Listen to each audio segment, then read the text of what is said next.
Me llamo Dana. Tengo 28 años. ¿Y él? Peor martes de mi vida profesional. Salí de una sala de juntas sin trabajo. 40 minutos después, mi casero me llamó y dijo, necesito que te vayas. Para el viernes. Pensé que reaccionaba a los rumores del despido. Hasta que bajó la voz. Tus padres me ofrecieron $1,000 para terminar tu contrato inmediatamente. Llamé primero a mi madre. Ella se rió. Tienes que caer antes de poder cambiar. Mi padre tomó el teléfono y añadió. Dormir afuera te enseñará. No. Preguntaron si tenía ahorros. No. Preguntaron si tenía un lugar seguro. ¿A dónde ir? Ya habían decidido que la humillación era una lección y mi hogar el aula. Colgué antes de que alguno pudiera oír cómo cambiaba mi respiración. Entonces mi casero me envió una captura de pantalla de la confirmación del pago. Ese fue su error. El dinero no venía de una cuenta personal. Provenía de una cuenta que no tenían derecho a usar para un castigo familiar privado.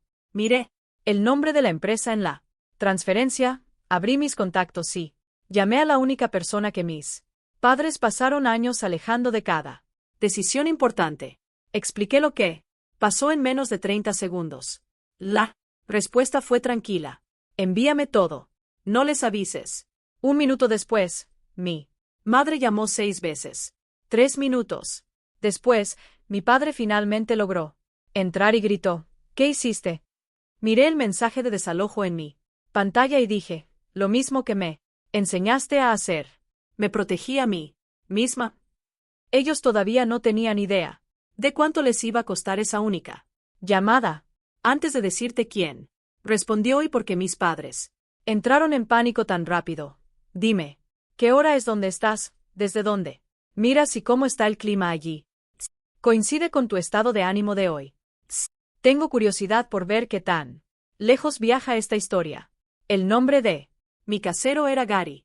Le había alquilado por 4 años, pagué a tiempo y aún me quedaban 7 meses de contrato. ¿Cuándo? Exigí una razón por escrito para obligarme a salir, se negó. Me quedé callada hasta que el silencio lo puso nervioso. Finalmente, admitió que mis padres habían llamado incluso antes de que yo recogiera mi escritorio. Dijeron que perder mi trabajo no era una consecuencia suficiente. Querían que estuviera asustada, desesperada y lista para volver a casa bajo sus reglas. Le ofrecieron $1,000 y prometieron cubrir cualquier problema si me resistía. Gary insistió en que no había depositado el dinero. Fue una transferencia electrónica, dijo, y que podía enviarla de vuelta. Le pedí que enviara una prueba. Se negó hasta que le recordé que acababa de amenazar con desalojar a un inquilino con un contrato válido porque 2 extraños le pagaron.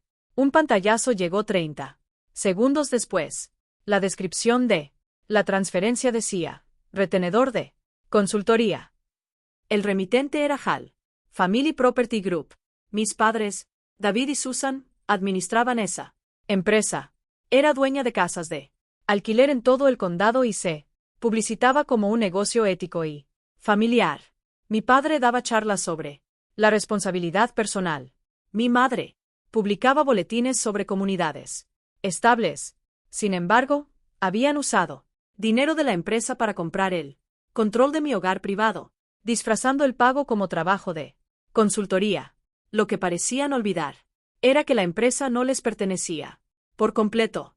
Había comenzado con mi abuela, Evelyn, y tras su muerte, la propiedad pasó a un fideicomiso familiar. Mis padres controlaban las operaciones diarias, pero mi tía, Margaret, tenía la mayor parte de votos y actuaba como fideicomisaria. Ella vivía lejos y rara vez asistía a reuniones familiares. Mis padres la llamaban fría, suspicaz y obsesionada con el papeleo. Su advertencia favorita era, nunca involucren a Margaret en asuntos familiares. Años atrás, trabajé un verano en la oficina de la empresa. Vi a Margaret cuestionar recibos faltantes mientras mi padre bromeaba diciendo que ella se preocupaba demasiado. Después de una reunión tensa, me dio su número directo Notas lo que otros intentan. No ver, dijo. Llámame si los números dejan de coincidir con la historia. Antes de usar ese número, llamé a mi hermana mayor, Emily. Quería creer que ella no sabía nada. Respondió alegremente y dijo, me enteré de que finalmente estás teniendo el reinicio que necesitas. Sus palabras sonaban ensayadas. ¿Cuándo? Pregunté por el pago. Se quedó en silencio y luego dijo, ¿es dinero de la empresa? No es como si hubieran vaciado tu cuenta. Esa oración me dijo que ella sabía todo. 2 años antes, ayudé a pagar las tasas de certificación de Emily cuando estaba entre trabajos. Cuando se lo recordé, se rió. Eso era diferente. Yo tenía un plan. Le pregunté si ella había sugerido contactar a Gary.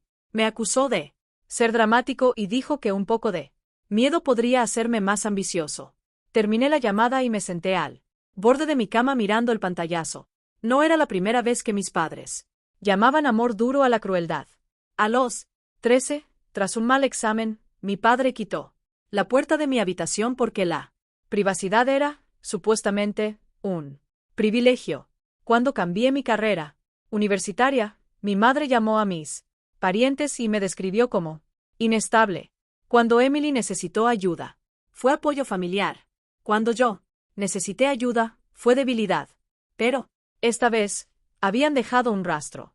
La etiqueta de pago falso importaba. La cuenta de la empresa importaba. El contrato de arrendamiento válido importaba. Esperaban que entrara en pánico, rogara y volviera con ellos. En cambio, llamé a Jaque, mi mejor amigo. Su primera respuesta no fue la ideal. Quizás creen que ayudan, pero luego se detuvo. No, pagarle a tu arrendador cruza todos los límites. Me dijo que guardara la captura en varios lugares, descargara mi contrato y anotara cada detalle mientras estuviera fresco. Luego preguntó, ¿quién puede congelar esto antes de que cambien la historia? Miré el número. De Margaret.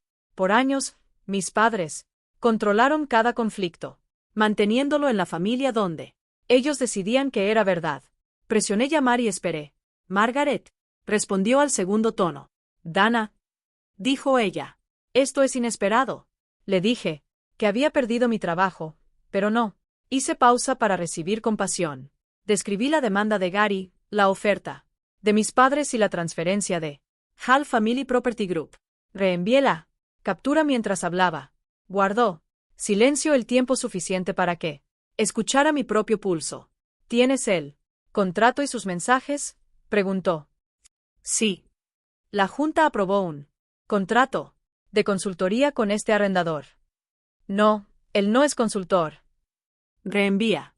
Todo. No les adviertas a tus padres. No amenaces al arrendador. Voy a suspender el acceso a la cuenta discrecional y enviaré una notificación de preservación. Le pregunté cómo podía actuar tan rápido. Soy la fideicomisaria y miembro con mayoría de voto. Respondió. Puedo detener un pago no autorizado antes de que alguien invente una razón para él. Mi teléfono comenzó a vibrar. Mi madre llamó una vez, 2 veces, luego 6 veces. Margaret explicó que el acceso a la cuenta había sido congelado y que el abogado de la empresa instruyó a todos los involucrados a preservar los registros. 3 minutos después, mi padre llamó. Apareció un mensaje. Contéstame ahora. Margaret me dijo que podía contestar si ponía la llamada en altavoz y anunciaba que ella estaba presente. Acepté. ¿Qué hiciste? Gritó mi padre. Reporté un pago no autorizado de la empresa al fideicomisario. Llamaste a Margaret. Su ira se transformó en alarma. La voz de mi madre se alzó detrás de él. Dana, esto es un asunto familiar. No tenías derecho a involucrar al negocio. El negocio le pagó a mí. Arrendador, dije. Ustedes lo involucraron primero. Mi padre me acusó de llamar los ladrones por $1000. Margaret interrumpió con calma. No es sobre el monto, es sobre la política. Y la política no permite este tipo de transacciones. Nadie te ha acusado de robo. Estoy revisando un Gasto clasificado como igual a D. Consultoría. Entrega el contrato, la factura, el propósito comercial y la aprobación antes de las 5. Él alegó que me ayudaban a aprender. Responsabilidad. Entonces usas la cuenta incorrecta, la descripción errónea y el método equivocado. Margaret dijo, no vuelvas a contactar al arrendador. No presiones a Dana para que entregue su contrato de arrendamiento. Mi madre dijo que me había vuelto dependiente y que necesitaba una intervención. Por primera vez, alguien separó esa acusación del problema real. Su estatus laboral no tiene nada que ver con si se tergiversaron los fondos de la empresa. Margaret respondió, mi padre amenazó con una reunión de emergencia de la junta. Margaret aceptó la solicitud después de que él presentó los registros. Luego, terminó la llamada. El apartamento se veía igual, pero el equilibrio de poder había cambiado. Mis padres siempre habían definido cada desacuerdo. Si protestaba, era una persona emocional. Si hacía preguntas, era una falta de respeto. Si involucraba a alguien más, estaba traicionando a la familia. Su verdadera ventaja nunca había sido la sabiduría. Había sido el aislamiento.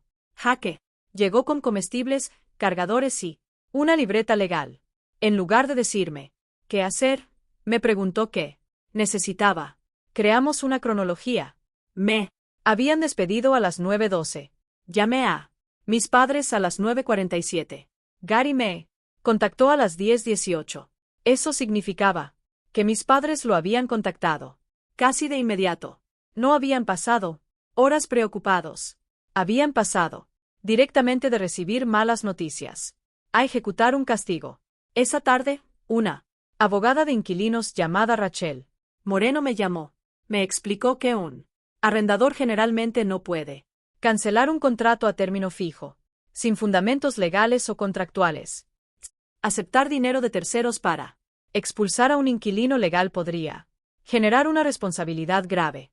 Me dijo que me comunicara solo por escrito, y le pidió a Gary que confirmara si tenía la intención de respetar mi contrato.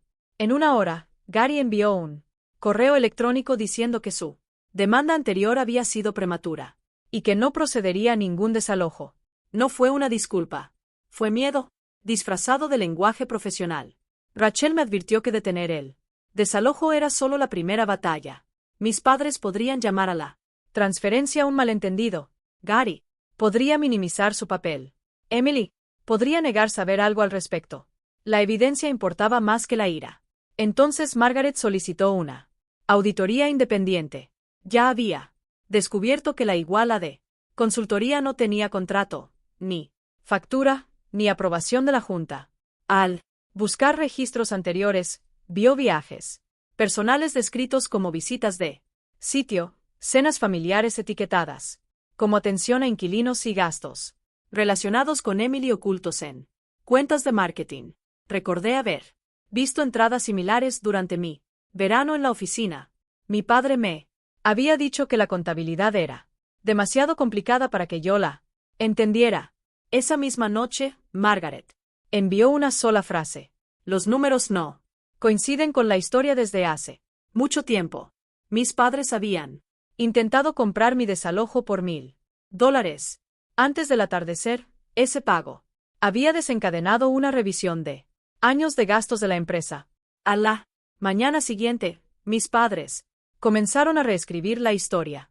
Mi madre le envió un correo a Margaret diciendo que el dinero era un incentivo temporal de reubicación para protegerme de futuros alquileres. Mi padre presentó un acuerdo de consultoría de una página que describía a Gary como asesor de resiliencia de inquilinos. La línea de la firma estaba en blanco y los metadatos del archivo mostraban que fue creado después de que Margaret exigió pruebas. Habían fabricado una explicación después de ser descubiertos. Mi padre llamó desde otro número. Estás destruyendo la empresa que tu abuela construyó. Él dijo que no. La usaste para castigarme. Advirtió que Margaret me estaba usando para tomar el control. Por un momento, surgió la duda. Mis padres pasaron años diciéndonos que todos los parientes tenían motivos ocultos. Entonces miré la etiqueta falsa, el nuevo documento y el mensaje de desalojo.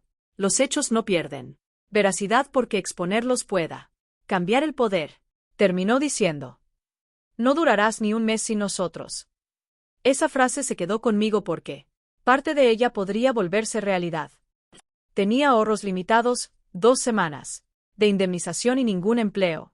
Ganar la disputa del contrato de alquiler no reconstruiría mi vida. No, podía hacer de la venganza mi único plan y dejar que mis padres fueran el centro de cada decisión. Jaque y yo dividimos la crisis en 4 áreas: vivienda, protección legal, empleo y dinero. Rachel obtuvo una confirmación por escrito de que mi contrato de alquiler seguía vigente. Reduje mis gastos y calculé cuánto tiempo podría pagar el alquiler. Luego contacté a antiguos colegas y clientes. Pedir ayuda se sentía humillante, porque mis padres me habían entrenado para tratar la necesidad como un fracaso. Jaque cuestionó eso. No le estás pidiendo a nadie que te cargue. Dijo que les estás dejando saber que estás disponible. Mi primera entrevista salió mal. Cuando el gerente de contratación preguntó cómo manejaba los conflictos, recordé a mi padre gritando y perdí el hilo de mis pensamientos. La entrevista terminó antes de tiempo. Caminé afuera convencido de que mis padres tenían razón sobre mí. Jaque no ofreció falsos elogios. Eso dolió. Dijo, aprende lo que puedas y deja que el resto se quede en el día de hoy. Mientras buscaba trabajo, la auditoría reveló un patrón más amplio.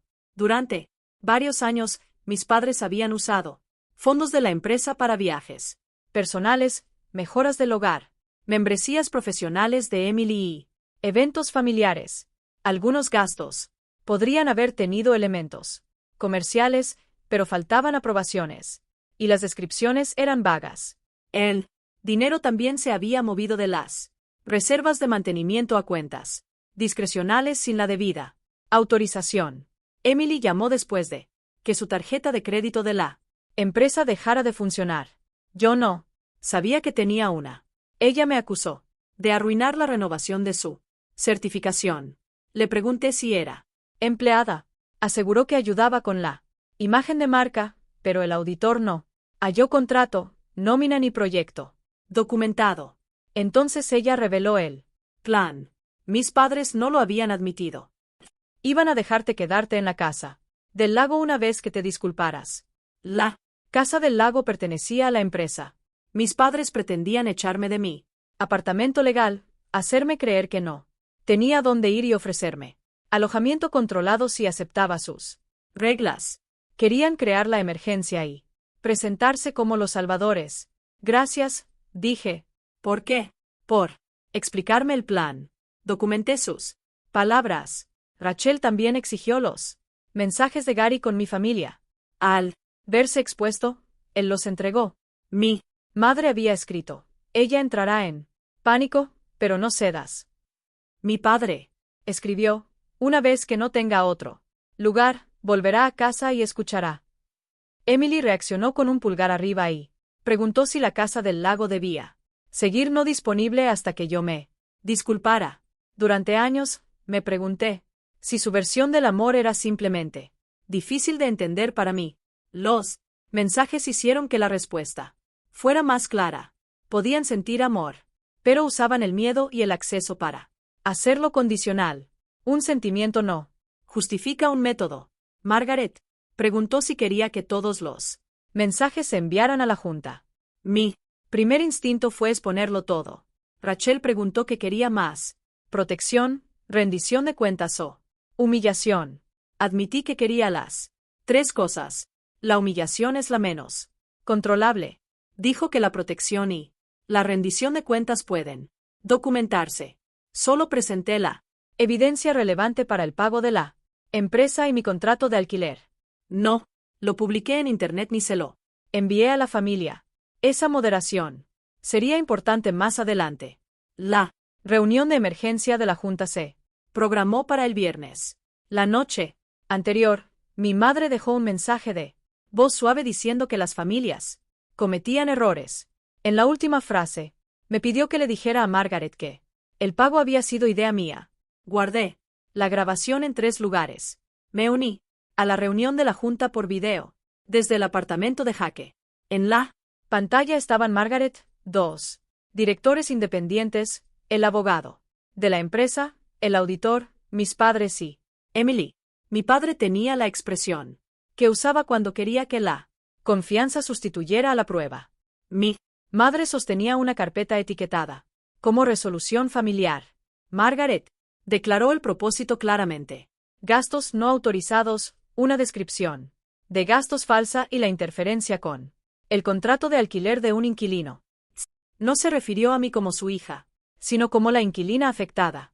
Esa distinción disipó la neblina emocional. Mi padre describió los $1.000 como asistencia compasiva. Afirmó que Gary lo había malinterpretado. Mi madre presentó un acuerdo de apoyo familiar que me obligaba a mudarme a la casa del lago, recibir asesoría financiera con mi padre, enviar solicitudes de empleo para su aprobación y reembolsar los costos de vivienda más tarde. Lo ofreció como prueba de que tenían intención de ayudar. Un director preguntó cuándo se había creado el acuerdo. Mi madre dijo que después de mi despido, los metadatos mostraron que tenía 3 semanas de antigüedad. Ese fue el giro que ni siquiera yo esperaba. Mis padres habían preparado los términos para controlar mi vivienda. Antes de que perdiera mi empleo, sabían que mi empresa estaba considerando una reestructuración, porque Emily había escuchado rumores confidenciales a través de alguien en selección de personal. Un mensaje recuperado suyo decía: el departamento de Dana podría ser eliminado. Esta podría ser nuestra oportunidad para forzar un reinicio. Mi madre respondió: empieza a pensar en ejercer presión sobre la vivienda. Tu padre se encargará del propietario. La junta se quedó en silencio. Mis padres no habían reaccionado mal ante una noticia repentina. Habían esperado un momento de vulnerabilidad. Mi padre se volvió hacia Emily y le espetó: ¿por qué guardaste ese mensaje? En una frase, abandonó a la hija que lo había ayudado. Emily lo miró fijamente como si acabara de aprender que el favoritismo no era lealtad, era utilidad. Margaret pidió mi declaración. Dije que no estaba pidiendo a la empresa que resolviera mi desempleo ni que castigara a nadie por ser cruel. Pedía que abordara el uso de una cuenta de la empresa para crear una crisis de vivienda privada, una etiqueta falsa para ocultar el pago y un plan que trataba los activos comerciales como herramientas de control familiar. Luego reproduje el correo de voz de mi madre pidiéndome que dijera que el pago había sido idea mía. Mi padre se reclinó. Mi madre cerró los ojos. El auditor presentó los hallazgos preliminares, reembolsos sin soporte, gastos personales y dinero retirado de las reservas de mantenimiento sin la aprobación requerida. Una transferencia había. Las reparaciones del techo. Después de que los inquilinos reportaran goteras, su sentido de derecho había afectado a más personas que a mí. Durante un breve receso, mi padre envió un mensaje: detén esto. Ahora y aún podremos ser una familia, respondí. La familia no debería requerir mi silencio. Cuando se reanudó la reunión, la junta suspendió la autoridad administrativa y financiera de mis padres a la espera de completar la auditoría. El acceso de Emily terminó de inmediato. Se nombró a un administrador externo para proteger a los inquilinos, las cuentas y los registros. La junta también autorizó gestiones para recuperarlos gastos personales sin soporte. Mi padre gritó que Margaret había organizado un golpe de estado. Mi madre empezó a llorar, pero su primera pregunta fue: ¿qué se supone que debemos decirle a la gente? Incluso entonces, la reputación importaba más que la reparación. La reunión terminó sin una cifra de pago final, pero su control inmediato se había esfumado. Ya no podían mover dinero, presionar a empleados ni usar propiedades de la empresa como premios a la obediencia. 2 horas después, Gary pidió llegar a un acuerdo. Su primera propuesta ofrecía la confirmación por escrito de mi contrato de arrendamiento y el Reembolso de algunos gastos legales. Rachel lo rechazó. Exigió una declaración formal de que nunca había incumplido el pago de mis gastos documentados, crédito de alquiler, una opción de renovación con aumento limitado y formación en leyes de arrendamiento por un proveedor independiente. Él aceptó después de varios días. El hombre que intentó convertir mi hogar en una transacción. Ahora tenía que firmar términos que protegieran mi tenencia. Esa misma tarde, la agencia de marketing de mi entrevista fallida me rechazó. Por un momento, la vieja historia regresó de golpe. Desempleada, inestable, incapaz de sobrevivir sin mis padres. Entonces, una ex cliente llamada Noir envió un correo electrónico. La había contactado a principios de esa semana. Necesitaba un estratega de contratos por 3 meses y preguntó si podía empezar el lunes. El pago estaba ligeramente por debajo de mi antiguo salario y el trabajo era temporal. No, fue un rescate mágico. Fue un trabajo que me gané a través de una relación profesional construida antes de la crisis. Acepté. Jaque y yo celebramos con comida para llevar en el suelo de mi apartamento, rodeados de cajas que ya no tenía que empacar. Emily me envió un mensaje. Papá dice, esto es tu culpa. Mamá no para de llorar. Margaret arruinó todo. ¿Estás orgullosa? Escribí varias respuestas. Enojadas, las borré y escribí, estoy orgullosa de haber dejado de cooperar con algo que estaba mal. Ella no respondió. Durante el mes siguiente, la auditoría se volvió más difícil de ignorar para mis padres. Los registros de la empresa mostraban viajes personales, renovaciones, eventos privados y gastos de Emily, ocultos bajo etiquetas comerciales vagas.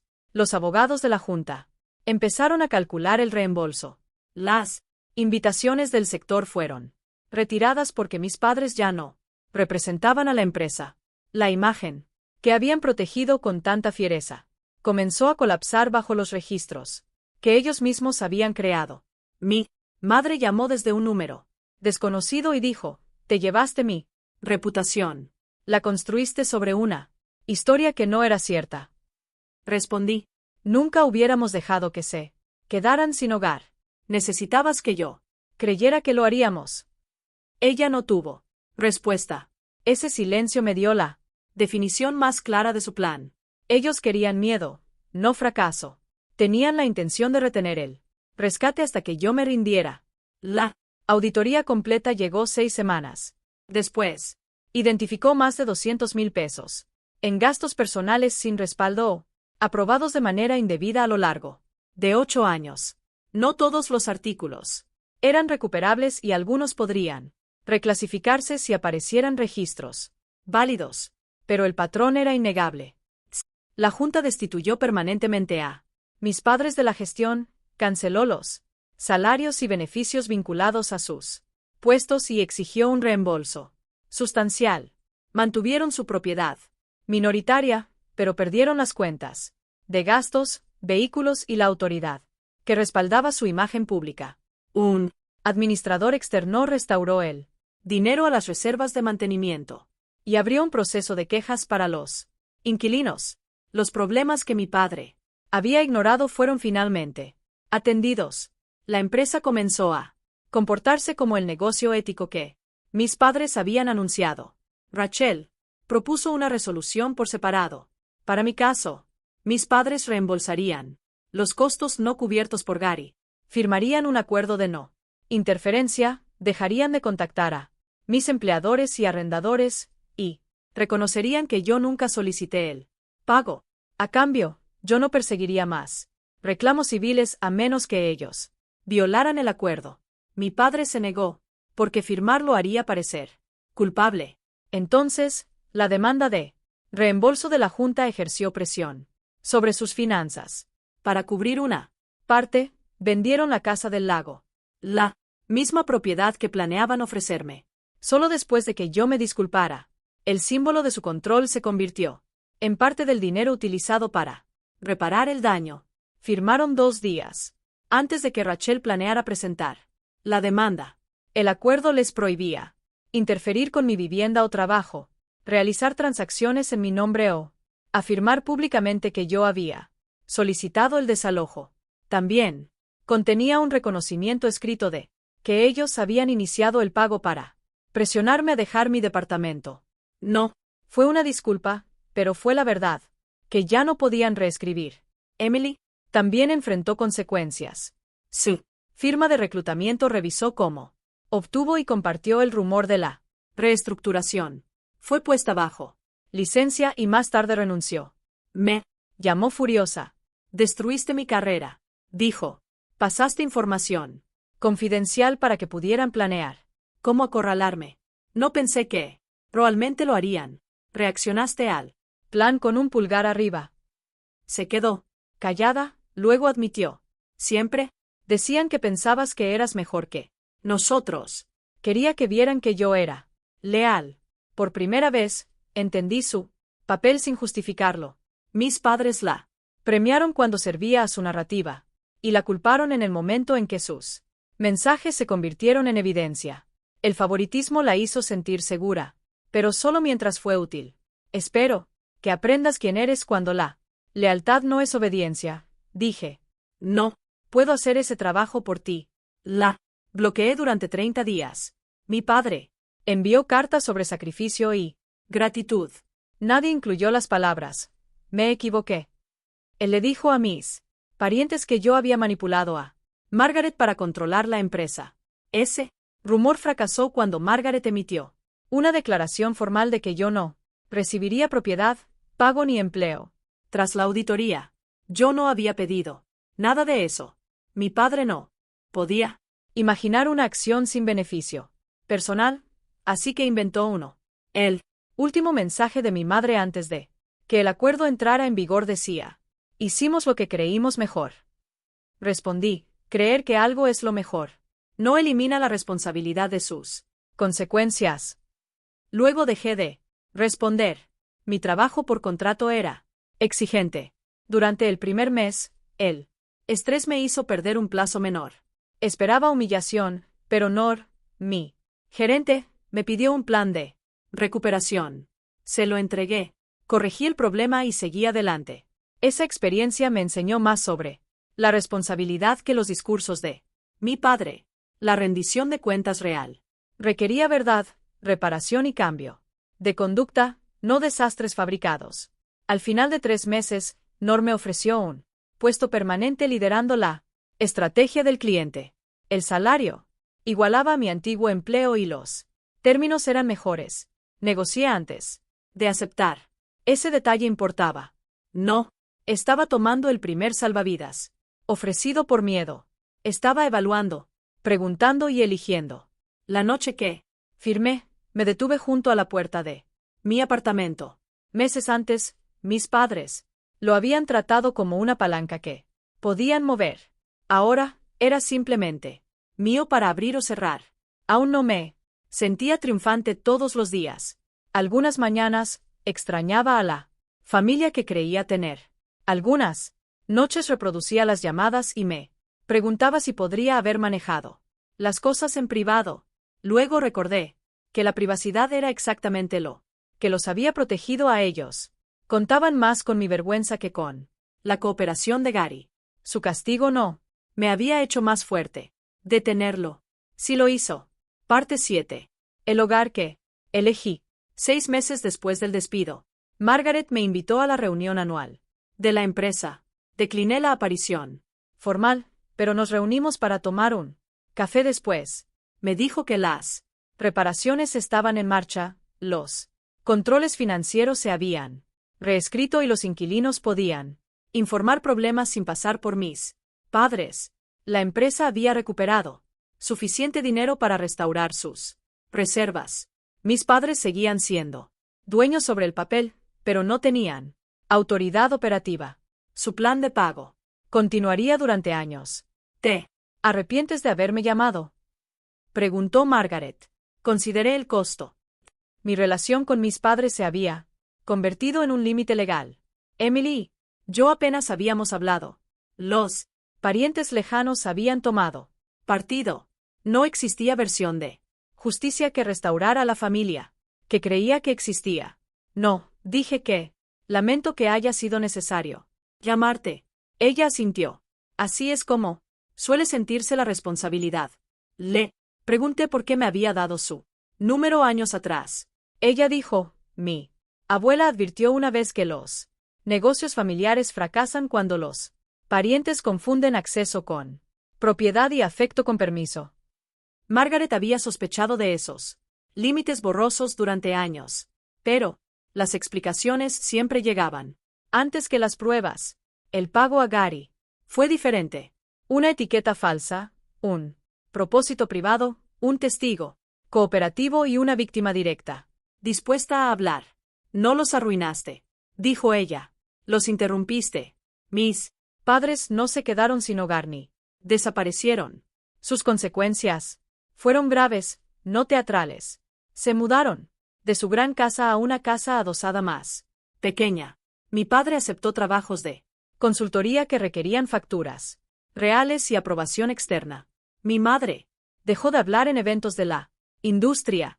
Emily encontró trabajo fuera del reclutamiento tras completar un curso de ética.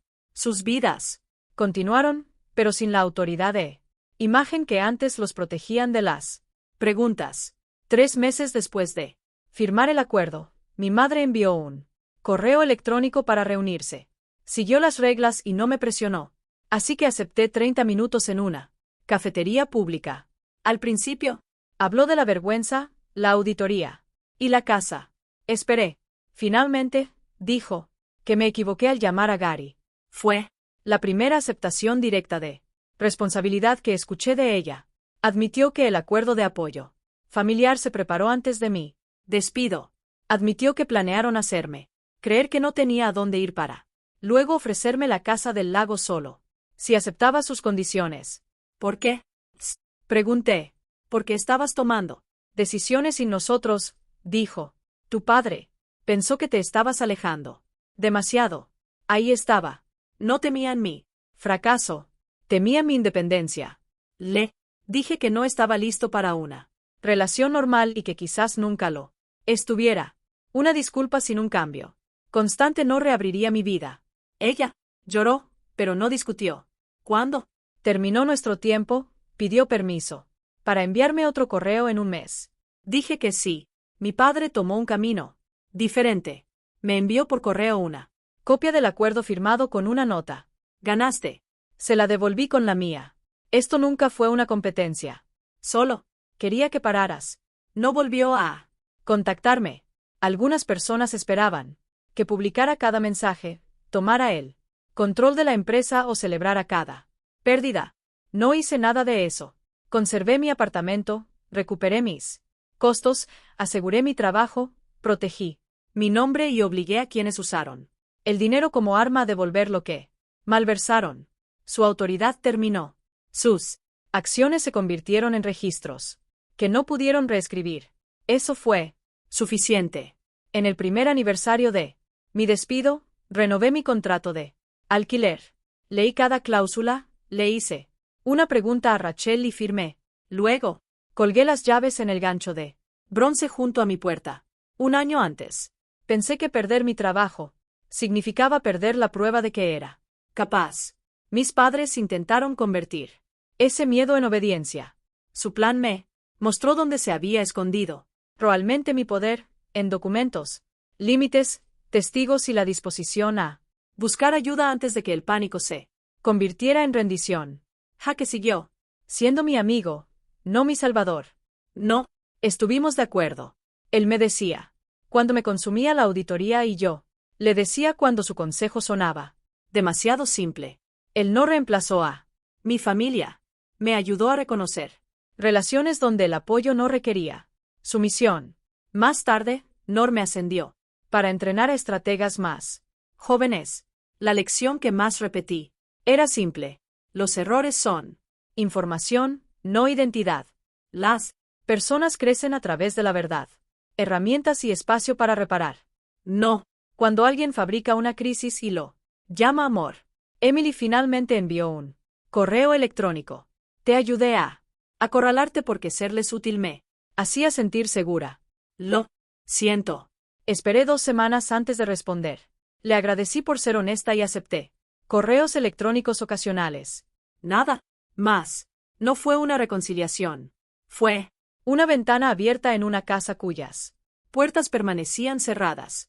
Mi madre siguió escribiendo mensualmente. Ignoré los mensajes defensivos y reconocí los que mostraban responsabilidad. Lentamente, ella aprendió que el acceso no estaba garantizado por el título. Se construía a través de la constancia. Mi padre eligió el silencio, y dejé de interpretar ese silencio como un castigo de alguien que había usado las palabras para controlarme. Se sintió como paz. Los $1000 nunca fueron realmente sobre él. Alquiler. Era el precio que mis padres pagaron para comprar miedo. Creían que el miedo me traería a casa. En cambio, provocó una auditoría, expuso años de mala conducta, terminó con su control de la empresa, forzó el reembolso, les costó la casa del lago, dañó la reputación que valoraban y puso límites permanentes a su acceso a mi vida. Dijeron que tenía que caer antes de poder cambiar. Tenían razón. En una cosa, yo cambié. Dejé de confundir la crueldad con la disciplina. Dejé de tratar el secreto como lealtad. Dejé de esperar a que las personas que me lastimaron estuvieran de acuerdo en que había sido lastimado. Más importante aún, aprendí que protegerse a uno mismo no es venganza. Simplemente porque quienes pierden el poder lo llaman traición.